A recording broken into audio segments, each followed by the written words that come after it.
السلام علیکم ورحمۃ اللہ وبرکاتہ۔ الحمد للہ والصلاة والسلام علی سید الانبیاء والمرسلین وعلی آلہ واصحابہ اجمعین۔ حضرات محترم، اللہ رب العزت کا لاکھ شکر و احسان کہ ہم رسول کائنات صلی اللہ علیہ وسلم کی امت میں مسلمان پیدا ہوئے اور ان کی عظمتوں کو ماننے والے ہیں، اور ان کے صحابہ کرام رضوان اللہ تعالی علیہم اجمعین اور اہل بیت اطہار کی عزت و احترام و ادب کرنے والے ہیں۔ اللہ رب العزت ہمیں ہمیشہ اسی مسلک و اس طریقے پر قائم رکھے۔ حضرات محترم، دنیا اس بات کو مانتی ہے کہ رسول کائنات صلی اللہ علیہ وسلم کا ہر ایک صحابی جنتی ہے، اور ان میں سے ہر ایک کا طریقہ ہدایت کا راستہ ہے، اور ان میں سے ہر ایک کی عظمت روز روشن کی طرح ہر ایک کے اوپر واضح ہے۔ اللہ رب العزت نے صحابہ کرام میں سے بعض پر فضیلت دی ہے۔ حضرت ابو بکر صدیق کو دیگر تمام صحابہ پر عظمت و فضیلت حاصل ہے۔ آج ہم اسی ابو بکر صدیق رضی اللہ تعالی عنہ کے ایک عظیم خواب کو آپ کے سامنے پیش کرنے جا رہے ہیں۔ اللہ رب العزت ہماری زبان پہ کلمہ حق جاری فرمائے۔ محترم ناظرین کرام، اس خواب کو اور اس واقعے کو کثیر کتب کے اندر نقل کیا گیا ہے۔ بارہا آپ نے سنا ہوگا اور کتابوں کے اندر پڑھا ہوگا کہ حضرت ابو بکر قبل از اسلام ایک بہت بڑے تاجر تھے۔ آپ تجارت کے سلسلے میں ملک شام میں تشریف فرما تھے۔ ایک رات اچانک آپ خواب میں دیکھا کہ چاند اور سورج آسمان سے اتر کر ان کی گود میں آ پڑے ہیں۔ حضرت صدیق اکبر رضی اللہ تعالی عنہ نے اپنے ہاتھ سے چاند اور سورج کو پکڑ لیا اور اپنے سینے سے لگا لیا اور اپنی چادر میں ان کو لے لیا۔ صبح اٹھے تو ایک عیسائی راہب کے یہاں جا پہنچے۔ اس سے خواب کی تعبیر پوچھی تو راہب نے پوچھا، آپ کون ہو؟ تو آپ نے فرمایا، میرا نام ابو بکر ہے اور میں مکہ کا رہنے والا ہوں۔ راہب نے پوچھا، کون سے قبیلے سے ہو؟ آپ نے فرمایا کہ میں بنو ہاشم سے ہوں۔ اور ذریعہ معاش کیا ہے؟ فرمایا کہ میں تجارت کرتا ہوں۔ راہب نے کہا، تو پھر غور سے سن لو، نبی آخر الزماں حضرت محمد رسول اللہ تشریف لے آئے ہیں۔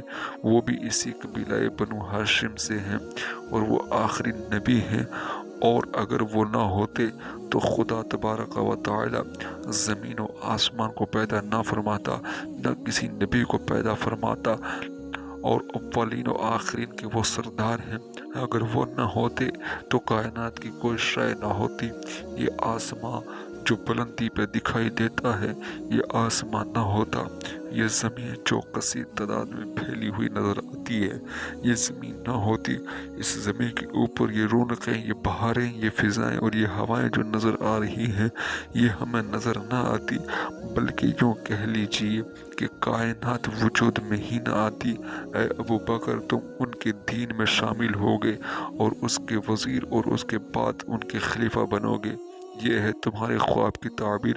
اور یہ بھی سن لو، میں نے اس نبی پاک کی تعریف و نعت توریت و انجیل میں پڑھی ہے، اور میں ان پر ایمان لا چکا ہوں اور مسلمان ہوں، لیکن عیسائیوں کے خوف سے اپنے ایمان کا اظہار نہیں کرتا۔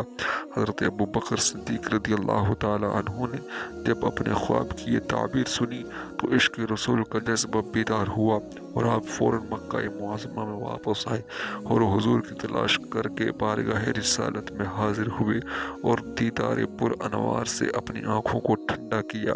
حضور نے فرمایا، ابو بکر تم آگے لو، اب جلدی کرو، دین حق میں داخل ہو جاؤ۔ صدیق اکبر نے عرض کیا، بہت اچھا حضور، مگر کوئی معجزہ تو دکھائیے۔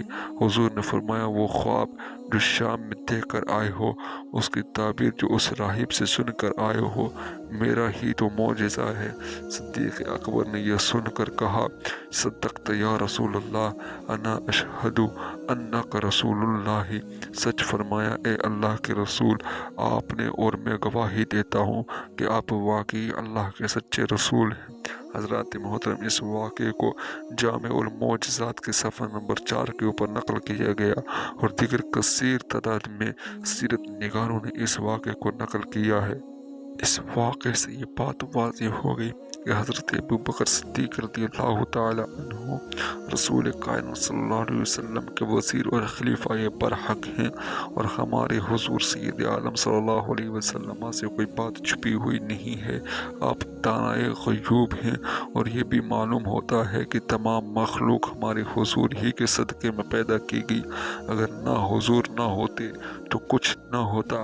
اسی لیے میرے امام سیدی سرکار اعلیٰ حضرت فاضل بریلوی فرماتے ہیں، وہ جو نہ تھے تو کچھ نہ تھا، وہ جو نہ ہو تو کچھ نہ ہو، جان ہے وہ جہان کی، جان ہے تو جہان ہے۔ حضرات محترم، اللہ رب العزت نے صدیق اکبر پر اپنے رسول کی رسالت کو اس وقت ظاہر کیا جب آپ حضرت صدیق اکبر اسلام میں داخل نہیں ہوئے تھے، رسول کی زیارت نہیں کی تھی، مگر رب تبارک و تعالیٰ نے ان کے دل میں رسول کی زیارت کا شوق پہلے سے ڈال دیا۔ حضرت ابوبکر صدیق کی شان تو دیکھیے کہ ان کو رب تبارک و تعالیٰ نے وہ مقام مرتبہ عطا فرمایا جن کے بارے میں کہا جاتا ہے، افضل البشری بالتحقیق بعد الانبیاء والمرسلین۔ حضرت ابوبکر صدیق افضل ترین بشر ہیں۔ انبیاء و مرسلین کے بعد دنیا کے جتنے بھی انسان ہیں، ان انسانوں کے سردار اور ان انسانوں میں سب سے افضل ترین شخصیت حضرت ابوبکر صدیق کی ہے۔ انبیاء و مرسلین کے بعد جس کا مرتبہ ہے وہ حضرت ابوبکر صدیق کی شان، وہ حضرت ابوبکر صدیق کی شخصیت و ذات ہے۔ اللہ رب العزت ہمارے دلوں میں ان کی عقیدت و محبت کو پیدا فرمائے، ان کے راستے پہ چلنے کی توفیق عطا فرمائے۔ وآخر دعوانا ان الحمد للہ رب العالمین۔ السلام علیکم ورحمۃ اللہ۔